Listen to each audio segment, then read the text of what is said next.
And I think today when I was coming to the office, I was listening to a song by African China, Mr. President, when they're talking about scarcity, fuel, and issues. And I feel like this is like 9 years since that song was released, and we are still facing almost the same thing. The song is really, really disheartening. So not much has really changed in 9 years since that song was released. Okay, let's get into the first story that we have for today, and it has to do with, of course, the fuel scarcity, the Naira redesign, and what Tinubu is saying. Now, he says petrol scarcity, Naira redesign ploy to sabotage my victory in the election. Now, he goes on to state, now, a new twist was yesterday added to the current fuel scarcity in the country and the decision of the Central Bank of Nigeria to redesign the 200 Naira, 500 Naira, and 1,000 Naira notes as the presidential candidate of the ruling All Progressives Congress, APC,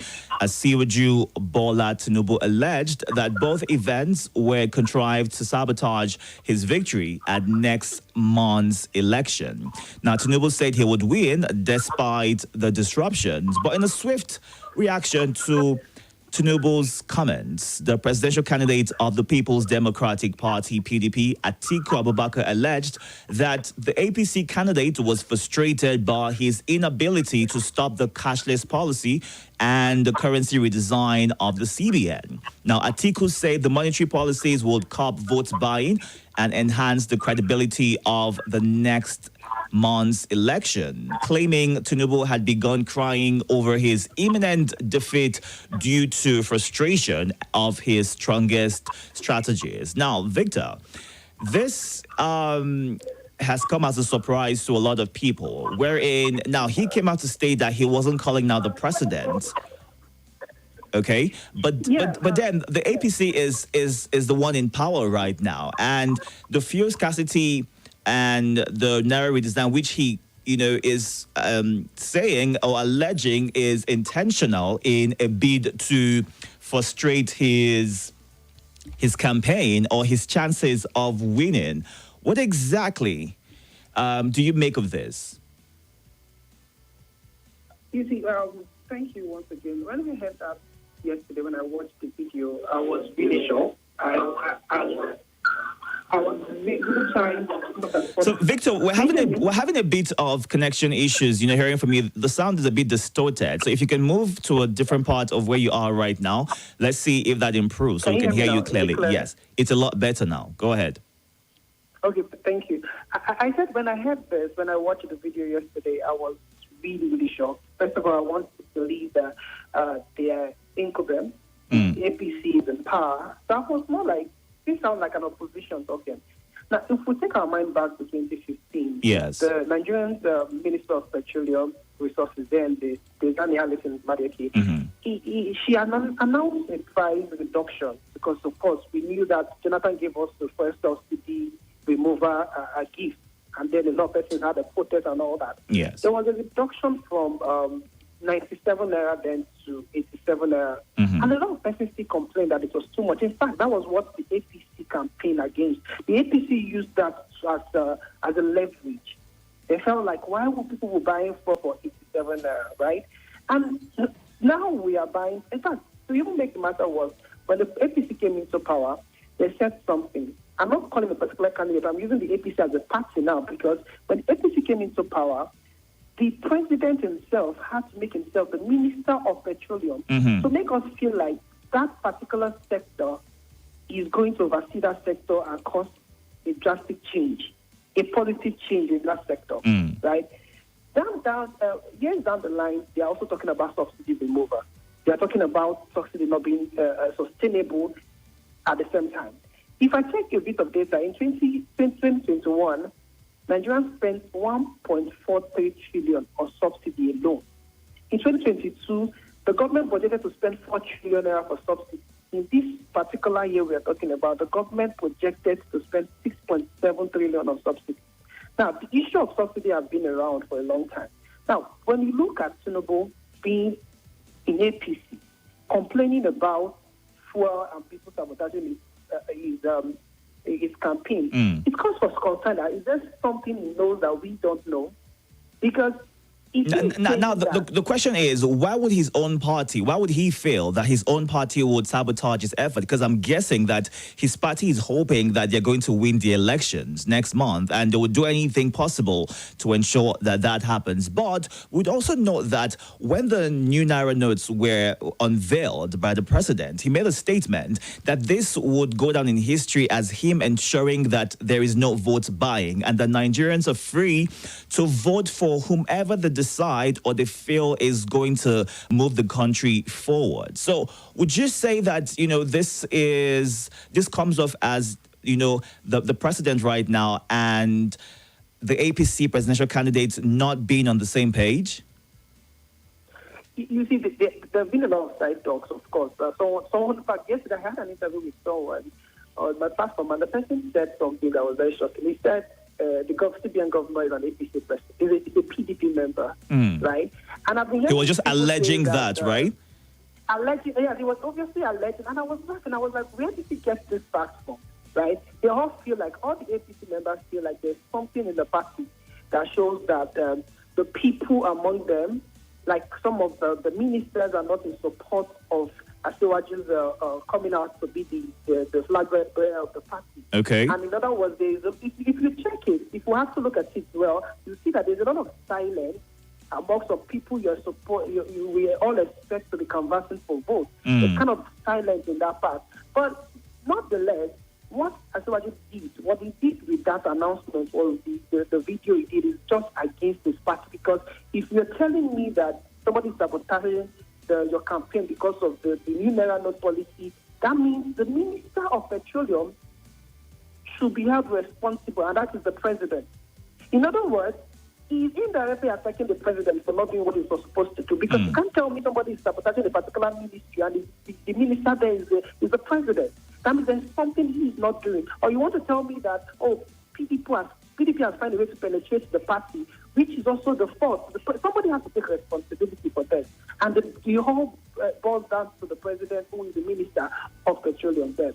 So the campaign, and then also the Naira policy, there is a reason why I love that policy, right?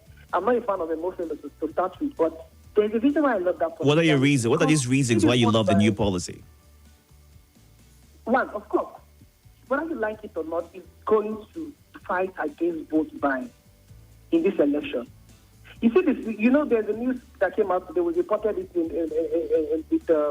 on the cable that said that the National Assembly is thinking that they're going to arrest Nefle. If there's someone in and he did not come up, they're going to arrest him. And I laugh because everybody is trying as much as possible to shift ground. Because if Nefle should shift the date to June or July, yes, after the election, because they're asking for a 6 months election, extension, and based off the complaints that are coming through, saying that a lot of people are not able to access the new Naira notes, or they're also unable to deposit their old Naira notes. Because a couple of complaints came in yesterday on the show, wherein people stated that a particular bank was refusing to collect the old Naira notes, and they were still going to the ATMs and still receiving the old Naira notes. I saw a notice earlier today at a supermarket where they stated that from the 29th of this month they would stop accepting the old Naira notes. Maybe that is to give them time to be able to go deposit all the old Naira notes they have in good time before the deadline, which is the 31st of January. But in all of this and in moving forward, we also saw that the president constituted a committee which at the time when the report was released was yet to be inaugurated because he had traveled to Senegal for an event. Now, this committee is to look into, the fuel scarcity and ensure that they're able to get it sorted out and fixed in good time, wherein Nigerians don't have to, we see what's happening. Nigerians are having to queue for hours. Imagine having to wake up at 4 a.m.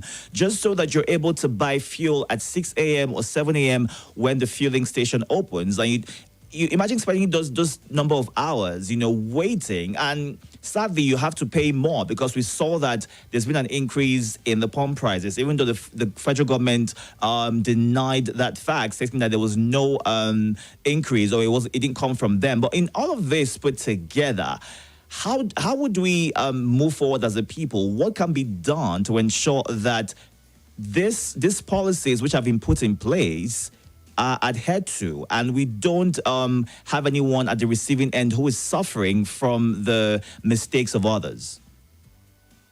Yes, I believe that the way Nigeria is right now, there is no policy. There's some policy you will actually bring up.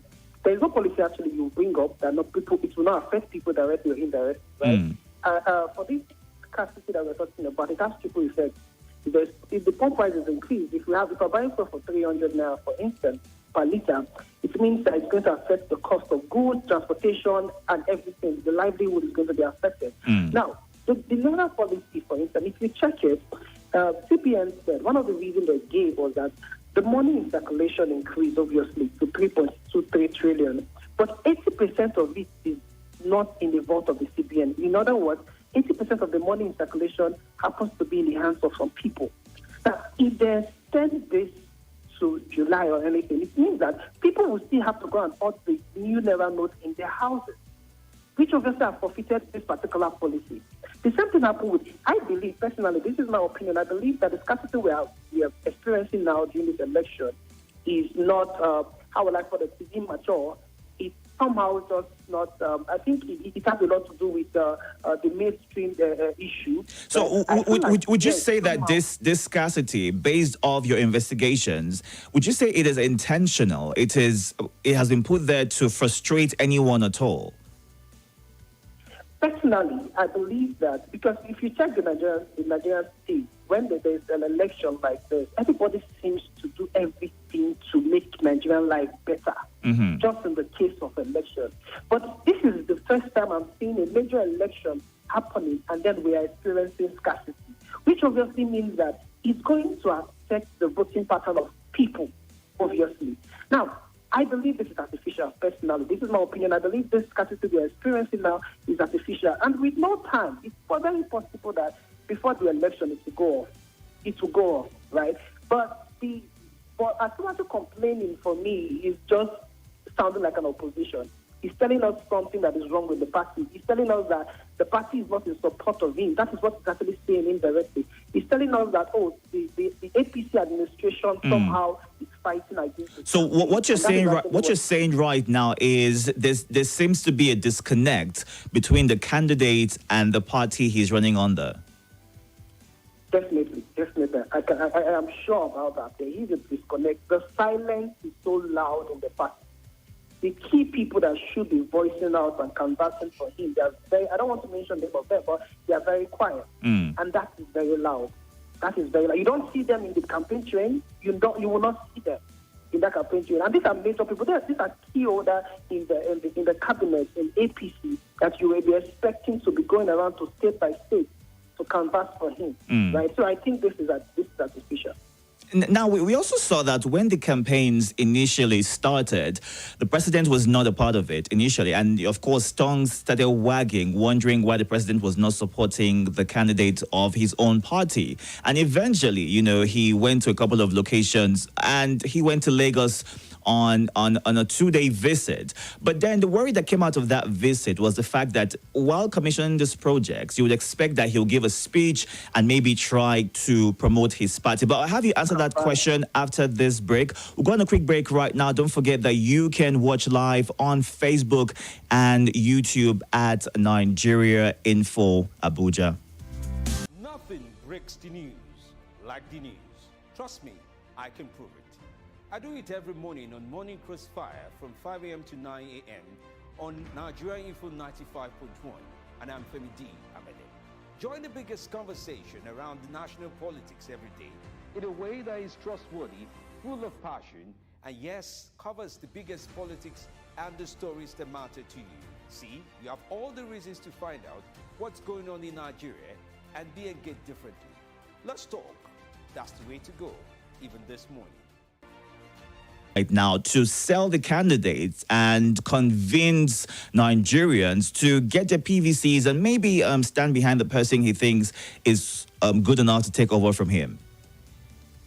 Yeah, if you check 2015, right, when we had the merger that brought in the president, I was at that merger. I saw how Tinubu campaign for the president. Okay. Tinubu went out for the president. In 2019, the same thing happened. One would expect that is the same energy you will get in terms of support for the for his own campaign. But that's what I'm saying. That's the silence that is going on in the party that you don't get to see. For instance, you won't get to see the likes of Fashola going around in one state or the other to convert for votes.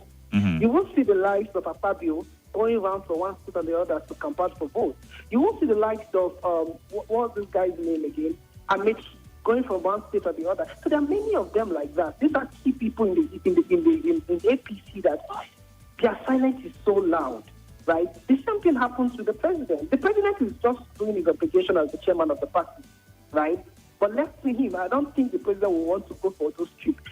So it is just show that there is internal crisis, but they are trying as much as possible to fight that because the election is just very close, right? The election is very close. And you see, the president is very sure of what he's saying. There is nothing that will make them go back to the policies that they have set back, especially for the design, the Naira design and all that. So it's a whole internal crisis that is happening, but APC is trying to manage it as much as possible.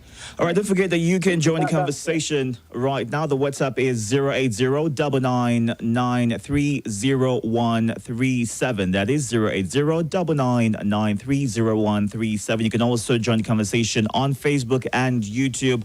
Let's get to hear your thoughts at Nigeria Info Abuja. Don't forget that you can follow, subscribe, and of course be notified whenever it is that we are live on these platforms. On YouTube, it is at Nigeria Info Abuja. Click the little bell right there. Yes, and it notifies you, sends you an email, and of course, you get to know while we are live. Let's go on a quick break right now. I'll be back shortly to get back into this conversation. We're going through 3 big stories today making the rounds in Nigeria. So stay tuned to Nigeria Info 95.1.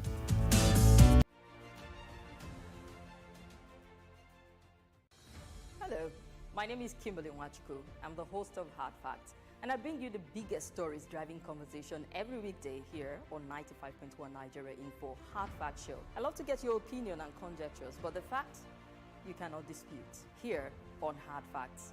Join me and let's talk. The President of Nigeria. This is Nigeria Info. Nigeria Info.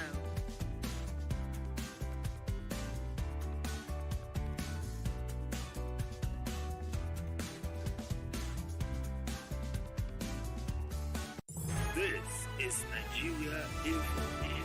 Nigeria Info.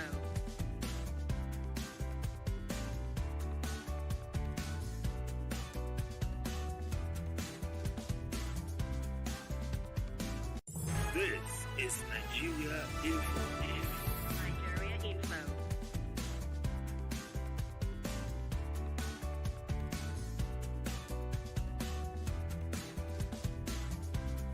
This is Nigeria Info. This is Nigeria Info.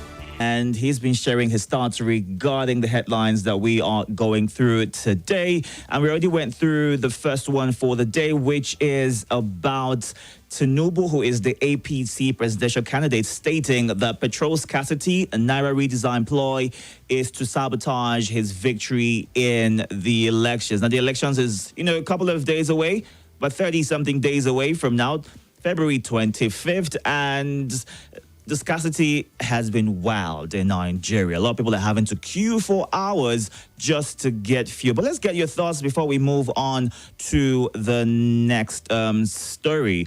Hello. Hello. Yes, good afternoon. Good afternoon, Itodo. You have Bakar from Gwagwalada. Go ahead, Abubakar. Do you show any on the ground political move to sabotage the political aspiration of Tinubu? Is not what that matter. What about the party? The party, the same APC, a party that or downtrodden masses through thick and thin, mobilize resources, give them support, allegiance of unprecedented in the history of Nigeria. But they dash the hope of millions. They have sabotage the interests of millions of Nigeria. All right. Party. Okay, thank you. All right, thank you so much. Hello. Hello, Mr. Itodo. Yes. Good afternoon. My name is Salasi. Good afternoon to our guest for his wonderful analysis. Good afternoon to you. Most especially, I want to comment on this issue of this Tinubu say fuel scarcity and Naira design is a plot against him. I quite disagree with that. Even when we are talking about the fuel scarcity, you can imagine instead of you to deal with the issue, you are in kind of certain committee. It's like snake in the room. Instead of you to deal with the snake, you are talking of certain committee. Now he's complaining about the Naira design. We are complaining that this thing shouldn't go this way. No, Nigeria said no, it's going to come into insecurity. All this is now why he's complaining. He's not part of the government. Why? All right. He's in the same party. They are in power, and he's complaining to who? He has seen the handwriting on the wall. All right, Salasi. Thank you. Hello. Hello. Good afternoon. Welcome. Good afternoon. That's how you did. How is work? Very well, thank you. How are you? Please, this situation of new Naira design, there is a problem in Usetu, Adetokunbo Ademola, Eternal Filling Station. They are rejecting old money at the filling station right now. And most taxis want to vote for it. They are lying down. They are looking for new money to vote for. What kind of thing is this in this country, please? Why the filling station rejecting money this time around? Eternal Filling Station will say to Adetokunbo Ademola, they are rejecting old money. For what? All right. Thank you so much for that update right there. I mean, it's not even the deadline yet, so I wonder why anyone is rejecting. But you would also want to understand the fact that their reason, which is wrong for doing that, will be because they're trying to be able to deposit all the old notes in good time before the deadline. But nobody should be rejecting the old Naira notes because it is legal tender until January 31st, 2023. Let's see what you are saying on YouTube right now. Don't forget to watch live at Nigeria Info Abuja. You can also follow to join the conversation at Moha says good afternoon. Ibrahim Hajara will see your message right there. And Henry Simon Albert is asking about Kimberly. She's on leave currently, okay, taking a rest, but she'll be back pretty soon. Gaskian Shine says the fact is that APC, okay. See a message, Gaskian Shine. Okay. And Asua Samson says, why is Tinubu crying now? Okay. All right, Samson. Thanks for your message right there. Don't forget that you can join the conversation right now via the YouTube page as well as on Facebook, and I will definitely read your messages. Let's try to reconnect with our guest right now. Don't forget that the WhatsApp line is also open for you to share in and share those thoughts that you have currently. It is 080-999-30137. This is the Roundtable. We are going through the big stories of the day. We're about to move to the second one right now. Petrol scarcity, Naira redesign ploy to sabotage my victory in the election, as according to the APC presidential candidate, Tinubu. Let's try to reconnect with the guest and would continue with the conversation. Stay tuned.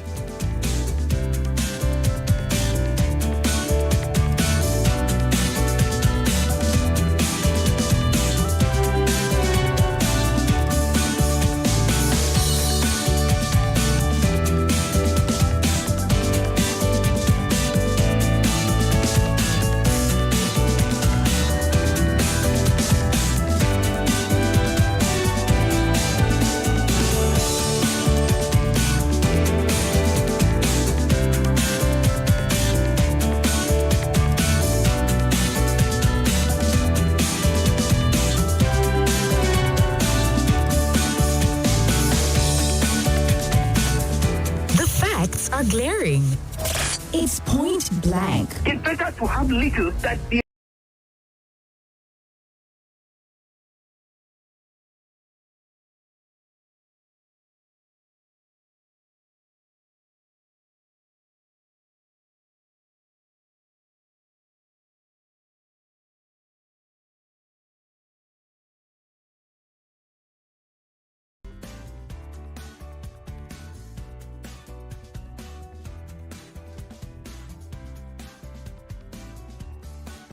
This is Nigeria Info.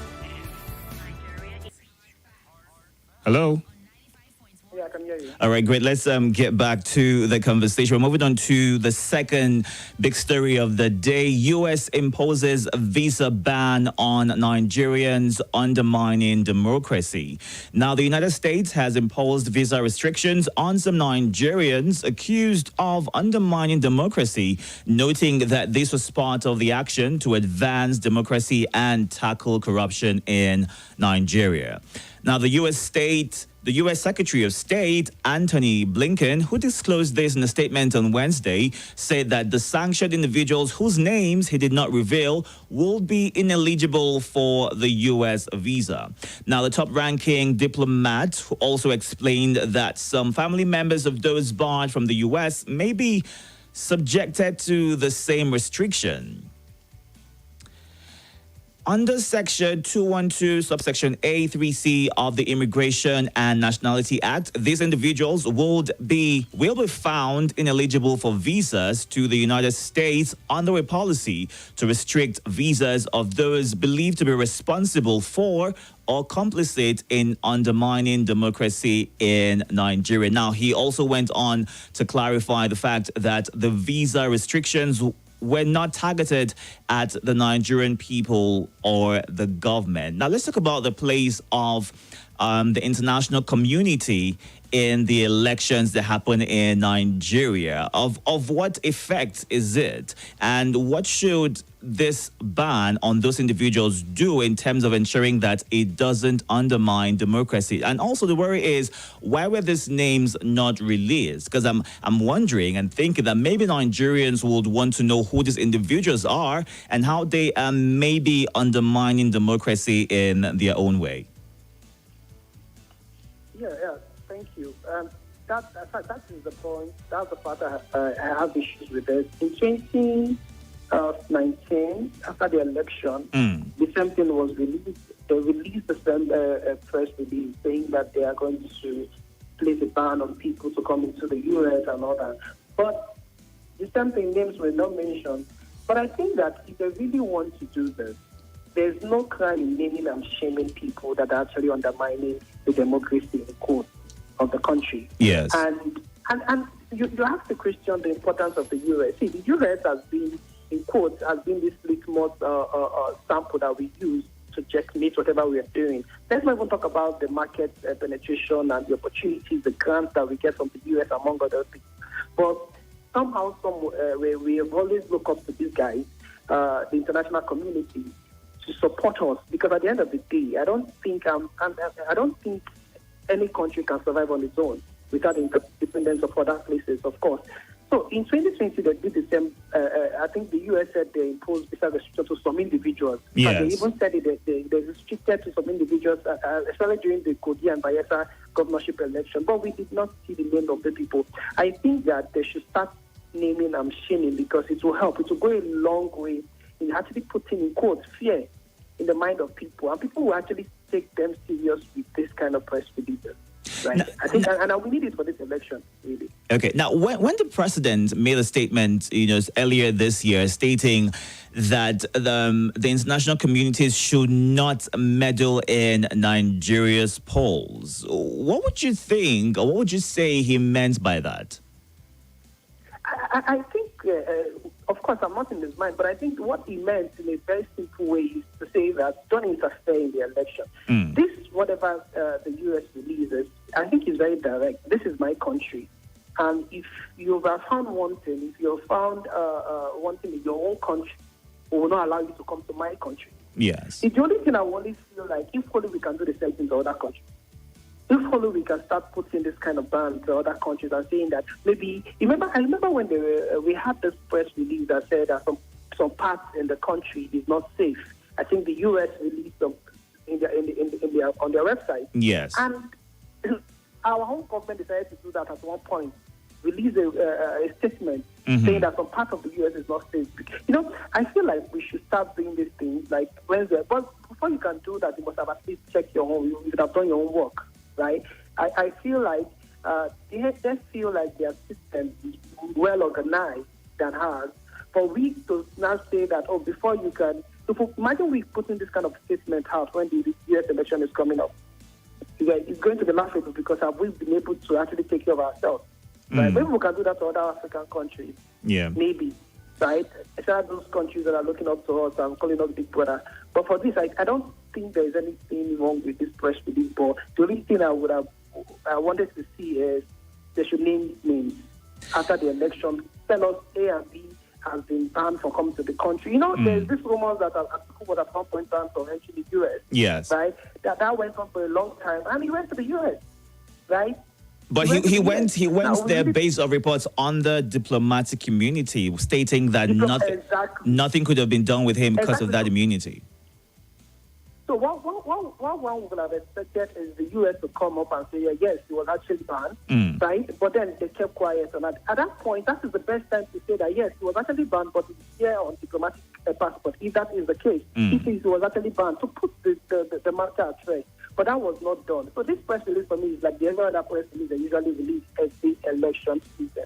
Now, since we're talking about the international community, let's go to the UK real quick. And of course, the Chatham House conversations that have been happening with most of the presidential candidates. Now, we've had Tinubu attend, Peter Obi, Kwankwaso, and of course, we also got to hear that Atiku was invited but never honored the invitation based on the reports making rounds. Of what effect is that or are those conversations in the UK? Because there have also been invitations from different platforms right here in Nigeria. Now, while some people have accepted these invitations, some have blatantly refused and, instead gone for their own private conversations, wherein the people you want to lead want to hear from you, but they can't seem to do that. But first, let's have you concentrate on the UK conversations, speaking about the Chatham House right now, and of what effect is that in terms of changing the minds or deciding on who you want to vote for? Yeah, interesting one. I also have the same feeling about the Chatham House debate. So the question is, if you cannot talk to us here in Nigeria, who are you going to talk to? So you're talking to people that cannot vote. You're literally trying to share your ideology to people that can't vote. But then when you look at the diaspora remittance to the country, you might want to say they have every right to vote. Yes, they have every right to vote, but they are not voting. Yeah. But then you go to Chatham House to talk about your ideology and all that. But let me also explain how this thing can work, right? Now, there is this influence that we have in Nigeria, right? The elite makes a lot of noise on social media, but the most people that vote, looking at the data, are those people in the rural community. And these people that comes back from the country, in quote, I just got back, they have assumed to be very intelligent. When you go to the university or you travel out of the country and you're getting back to Nigeria, it is assumed that you are enlightened and you know what to do, you know the right thing to do.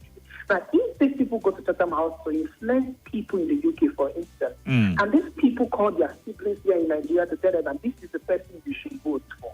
Okay. These people that the rural community might not even have their mind of their own because influencing is happening during the election period, right? So when you go to that platform, and also not forgetting that, apart knowing that those people cannot vote, the candidate is also looking at international opportunities. They're also looking at the platforms in the international world. Like, okay, if I don't win this election, is my policy going to penetrate into other countries? And am I going to get other opportunities in different worlds? That's another thing they're actually looking at. Because, and for me, I don't fancy it. I think it's the right cause because you are literally saying that you don't value what we have here. You refuse to grant interview to the main people that matter. We are the people that are supposed to vote for you on the day of election. But you take your matter down to another country and you feel that is fair. Right? I feel that for me, it doesn't go down well. But don't get it twisted. People are influencing people in this election. And I've seen people, I've heard people call all the way and so they are telling their parents here in Nigeria, this is who you should vote for. And their parents are like, okay, no problem.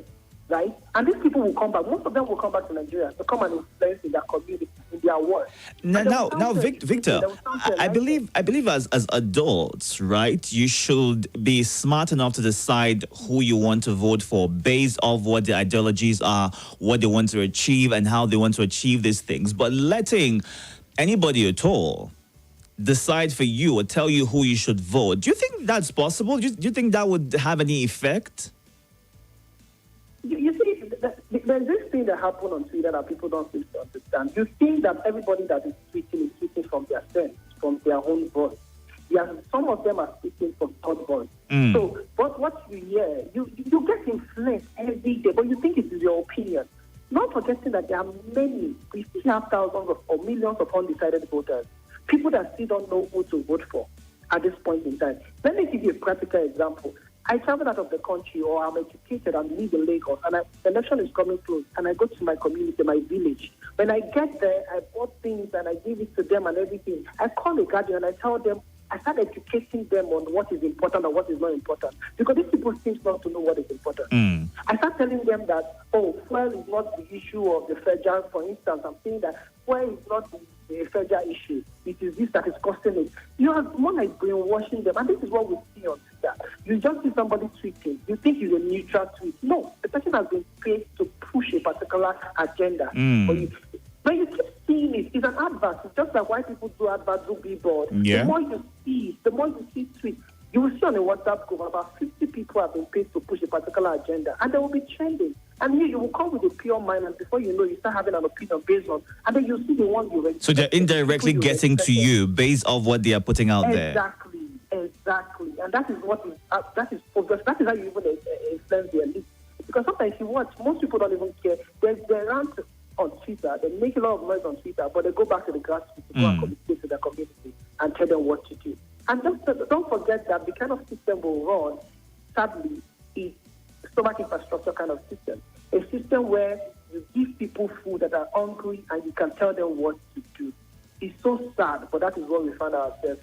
But you know that the INEC has put a structure, a platform in place that would be able to possibly stop vote buying on election day, wherein these parties are, made to give account of every spending. Do you think that will be effective in any way? And we saw from the previous state elections, Oshun, for instance, wherein some people were either arrested or caught or recorded trying to buy votes. Yeah, so first of all, I believe in this system. This INEC has done a lot of work. We have to spend this kudos. But let me tell you something about the election. Whatever happens to the Austrian election, the politician has re-strategized. They obviously would have re-strategized and look at it and what are the best ways to actually get... See, these people are smart people. The moment we think that they are foolish, that is where we are losing the fight against good governance. Yeah. They are smart, they know what to do. So they're going to re-strategize and come about. Of course, I wish that would not happen. Because in Anambra, for instance, we saw an elderly woman that refused to collect money from the party, for a particular party, and said he's going to vote our choice. And that's actually a good one. But we want to see more of this in the election. We want to see that there's a lot of discipline. But the truth is that this election, I feel, will be way, way better than the one we have had before, based on the structures INEC have put in place, the interaction I've had also with INEC officers. I think it's going to be a good one. All right, before we move on to the next story, let's take a bit of feedback real quick. Maybe you'd like to react to any of them. Humble Prince says, my thoughts on the new Naira redesign is the president says no going back, so God bless Nigeria, God bless Buhari, and that is Humble Prince from Piakasa. Now, Charles says, I went to the bank to get the new Naira notes, but the bank paid me the old one and also rejecting the old Naira notes. How do they pay you with the old notes and then go on to reject the old Naira notes? Yakubu Jatao, we see your message right here, and Peter Amanze as well. Let's see what's happening on YouTube right now and what you are saying. The last time I checked, there were 18 presidential candidates. I see a desperate man who's complaining. And James Bangbushe says, I totally disagree with Tinubu. All right, Ashatima Abdullahi, we see your message.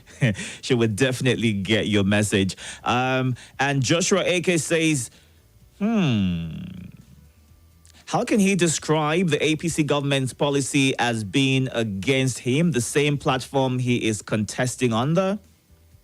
All right, let's take a few calls real quick and, of course, have Victor react to any of the thoughts. But let's hear your thoughts first. Hello. Hello, good afternoon. Itodo. Good afternoon to you. calling from AYA. Go ahead, please. Please, I don't know if you can be able to reach the APC presidential candidate. I could have told you to tell him that the policy of his party, his government, has been affecting Nigerians for long. And Nigerians have been managing it. That this time, maybe if he feels that the policy is affecting him now, he's just waking up. All right. Where are him when the students were on strike? Where are him when the cost of living, buying things in the market was cost? I just want to tell him that it's the Nigerians that will vote him into power. He cannot fly to that place. So this is time for Nigerians to pay back. All right. Thank you so much for your thoughts. Hello. Hello, good afternoon. Good afternoon to you. Yeah, this is Ola, the Indomitable, calling from Abuja. Go ahead, Ola. Yeah, let me differ a bit with what your guest said about, this, going to Chatham House, which has now become more or less a culture in our democracy. I think, look, by the way, it's not only Atiku who has chosen not to. Hello, Ola.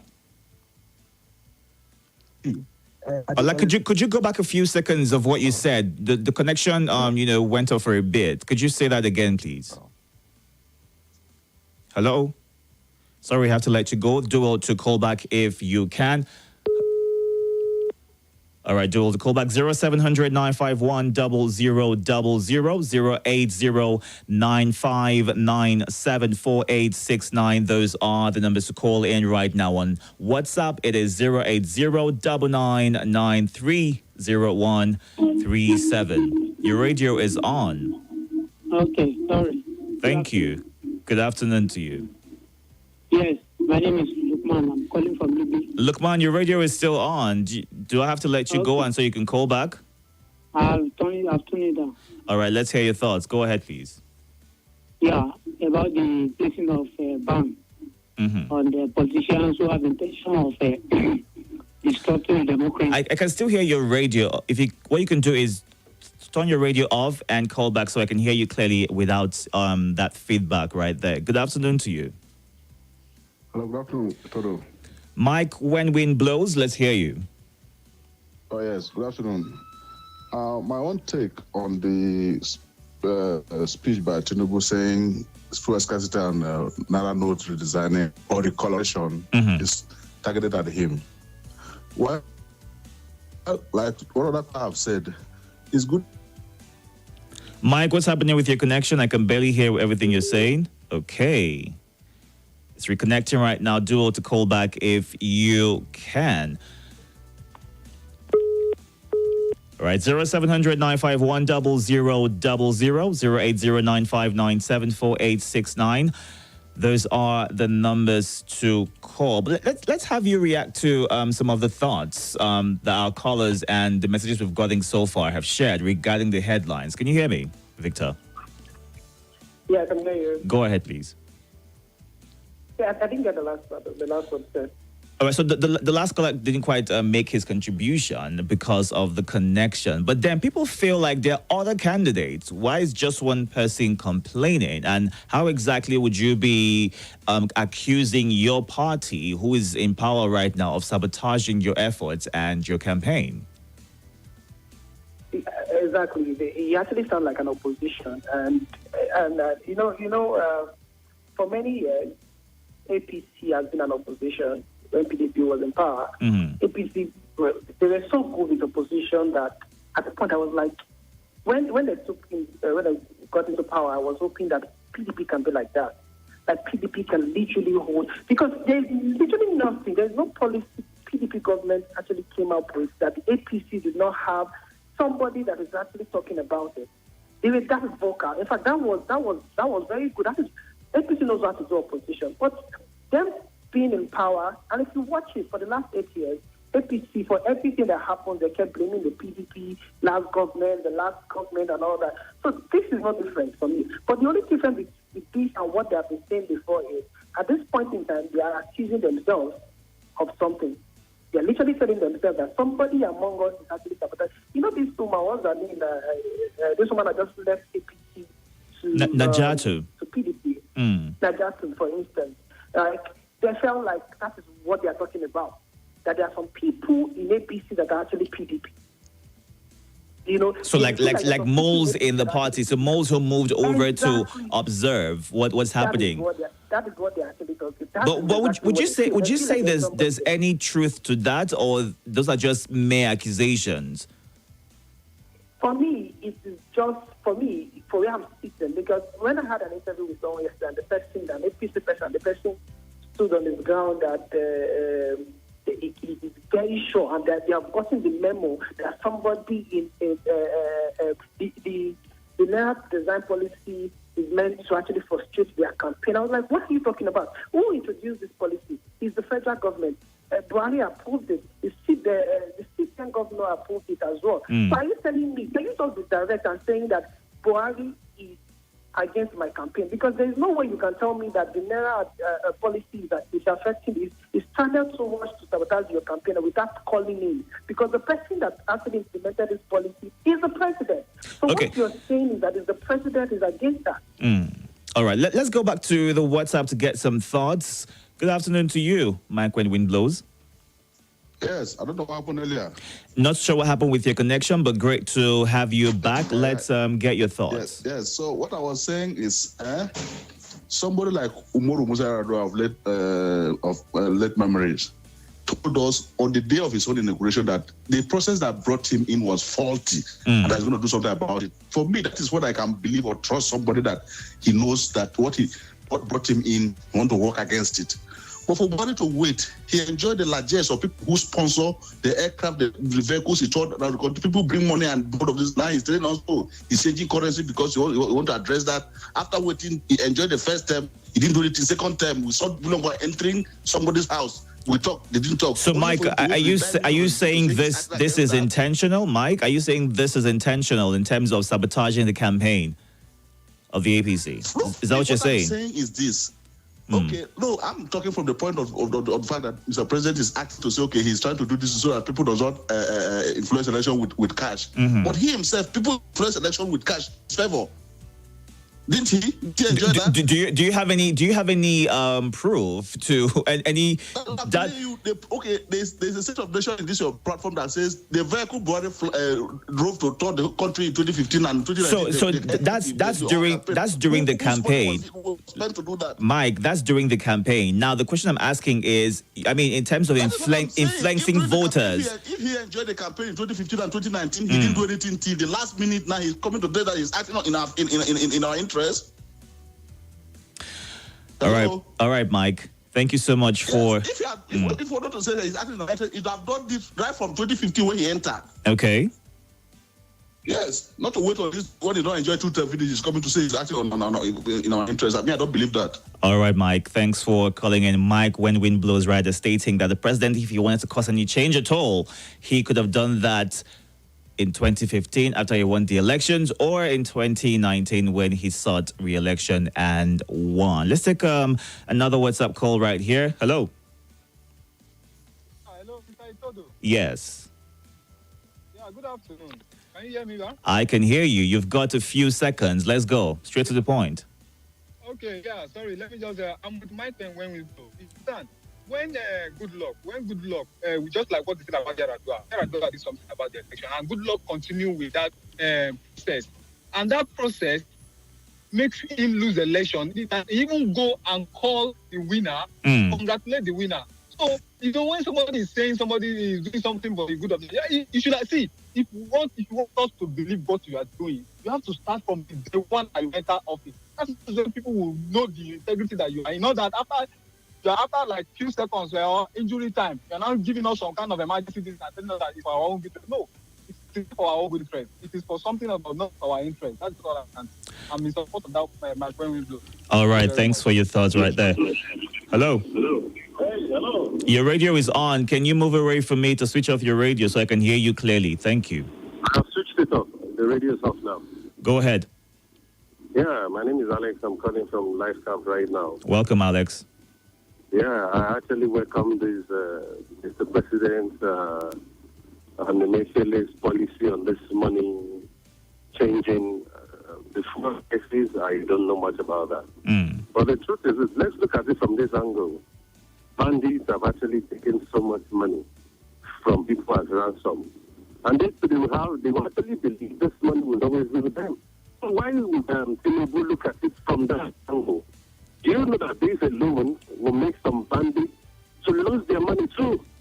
They would actually lose money. Many criminals will lose money. So if Tinubu is talking about a targeted action, when you say many criminals will lose money, isn't that supposed to be a good thing? if criminals are losing money, drug people, most drug lords, I'm not referring to anybody, but we watch movies with drug lords. All right, so I'm losing your connection is a bit distorted. Hold on a second, Alex. Let me get what you're saying, straight. What you're saying that this new Naira redesign would make a lot of people lose their money. So are you saying... I'm talking about the criminals. The criminals, okay. I have money to lose. I have money in my account. Mm-hmm. I don't have any Naira to lose. It is those that have been stealing money and stashing money somewhere that would lose money. And it's the best. Okay. A lot of money has been outside the system. This is not the best. It has been the reason why crime has been thriving. I mean, I like this policy. It's not targeted at anyone. It's just coming at the right time. Maybe this is the best time to implement it. Okay.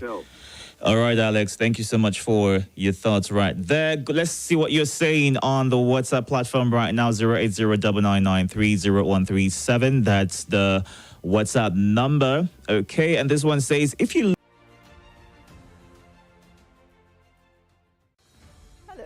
My name is Kimberly Nwachukwu. I'm the host of Hard Facts, and I bring you the biggest stories driving conversation every weekday here on 95.1 Nigeria Info Hard Fact Show. I love to get your opinion and conjectures, but the facts you cannot dispute. Here